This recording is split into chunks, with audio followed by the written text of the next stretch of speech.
my beloved Boss Mike Cervera.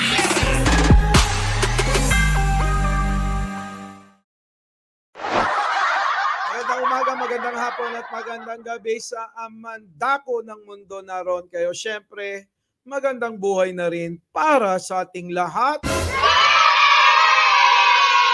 Opo. Makpakinggan nyo to ha. Baka alam nyo kung sino may gawa niyan. Nakita ko lang. Oo ha. Alam nyo, mga walang ya ito, yung mga walang ya. Ano nga kung sino may gawa nito, medyo ano rin ha, masyadong harsh. Maliban sa pagiging traidor, lumalabas din ang pagiging manyakis ni si Senator Bato de la Rosa. Bull akala ni dating Senate President Mig Zubiri ay kakamping niya si Bato na payak-yak pa sa kanyang masaknap na sinapit. Medyo masakit. Hinakap mo pa yung asawa ko. Masakit. Majority wins. In every voting situation, kung lalabas sa voting is 2 against 1, obligado yung 1 sumunod doon sa 2. Masakit. Pagkatapos niyang wudasin si Migs, ay nagawa pa ni Bato na mag-last minute chancing sa kanyang asawa. Parang nasa twilight zone. Masakit. Payakap-yakap pang hudas, ay yun pala kasama siya sa mga nagpatarsik sa kanya bilang Senate President. Grabe oh! Sino may gawa nito? Mga walang iya kayo ha? Inaaway niyo si Bato. Naloko na. Grabe talaga social media kung ano-ano na lang ginagawa, no? Sabi ni Antonio Alihan, Mike Cervera, where are you located? Bus naman. Bakit? Naloko na. Nakakatakot naman yung tanong mo. Naloko na. Si Boss Antonio. Naloko na. Ano ko lang yan, eto na, pakinggan nyo to. Sisipa na ng National Security Council palabas ng Pinas ang Chinese diplomat na nangingialam sa bansa. Nagbabalik si Eileen Taliping. Yan na, narinig ninyo ha, narinig nyo. Sige, tuloy. Iginiit ng National Security Council ang expulsion o pagpapatalsik palabas ng Pilipinas sa Chinese diplomat na nagpalutang ng fake news, misinformation at disinformation sa umano'y bagong deal kaugnay sa Ayungin Shoal. Sinabi ni NSC Assistant Director General Jonathan Malaya na bilang suporta ito sa panawagan ni Defense Secretary Gilbert Chodoro na palayasin sa bansa ang Chinese diplomat na nagkakalat ng intriga at gustong pag-away-awayin ang mga opisyal ng gobyerno. Ayon kay Malaya, panahon na para alisin sa Pilipinas ang mga ganitong dayuhang opisyal dahil nilalabag nila ang Vienna Convention on Diplomatic Relations.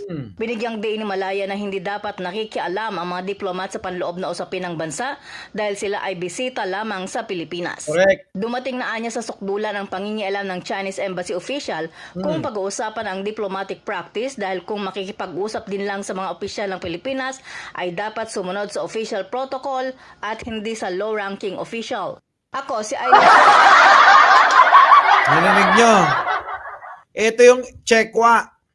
Ito yung ginawang content ng mga DD shit. Naloko na. Naalala nyo? Naalala nyo? Yung Chekwa na na diplomat na nagpakalat ng fake news. Ang sabi, meron daw silang record ng pag-uusap ng ilang mga matataas na opisyal dyan sa Navy. Naloko na.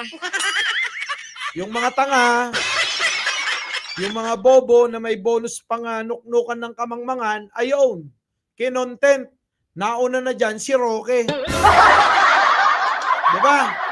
Ayan, sino ngayon ang may gentleman's agreement? Sabi nyo si Duterte ang meron.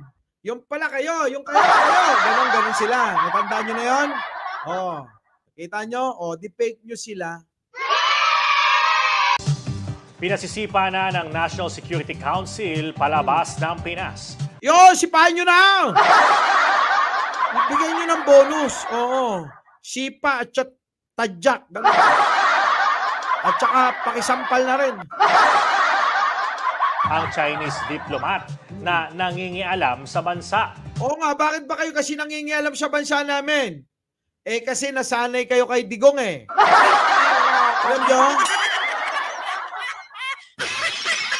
Alam nyo kung bakit sila ganyan? Kasi nasanay sila kay Digong, Pepeng Halimuyak. Oo. Nasanay sila kay Digong, kaya ganyan sila. Oh, di ba? Oh, ganyan sila, kaya namihasa. Oh, namihasa yung mga incheck na yan, napakialaman kung anong meron na mga problema dito na dapat sa Pilipinas lang. Sabi ni Gina Mirapuentes, spoiled brat kay Dutae. Dapat managot ang mga pro-China. Oo nga. Oh. Nagbabalik si Eileen Taliping. Tuloy. Iginiit ng National Security Council ang expulsion o pagpapatalsik palabas ng Pilipinas sa Chinese diplomat na nagpalutang ng fake news, misinformation at disinformation sa umano'y bagong deal kaugnay sa Ayungin Shoal. Sinabi ni NSC Assistant Director General Jonathan Malaya na bilang suporta ito sa panawagan ni Defense Secretary Gilbert Chodoro na palayasin sa bansa ang Chinese diplomat na nagkakalat ng intriga at gustong pag-away-awayin ang mga opisyal ng gobyerno. Kita nyo? Intention talaga nilang pag-away-awayin yung mga opisyal ng gobyerno. Kaya ginagawa nila yon para mawala yung atensyon natin diyan sa West Philippine Sea. Diba? So, ayon kay Malaya, panahon na para alisin sa Pilipinas ang mga ganitong dayuhang opisyal dahil nilalabag nila ang Vienna Convention on Diplomatic Relations. Binigyang diin ni Malaya na hindi dapat nakikialam ang mga diplomat sa panloob na usapin ng bansa dahil sila ay bisita lamang sa Pilipinas. Oo nga, bisita lang kayo, nangingialam kayo. Pag nga ako pumupunta sa inyo pag nandun kaya ako sa kanila, bait-bait ko.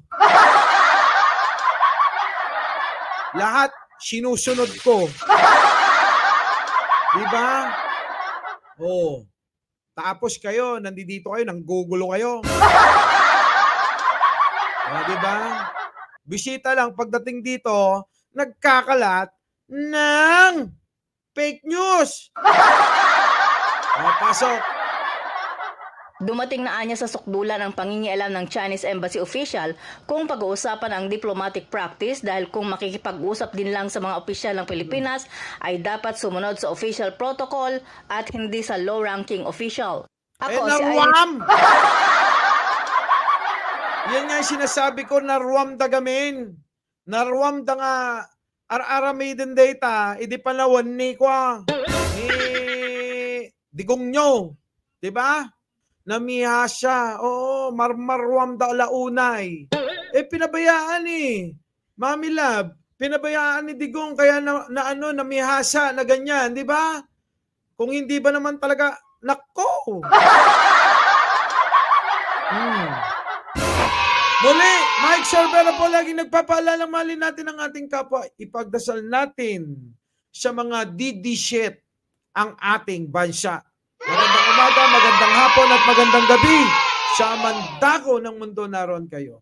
Siyempre, magandang buhay na rin para sa ating lahat. Our beloved Boss Mike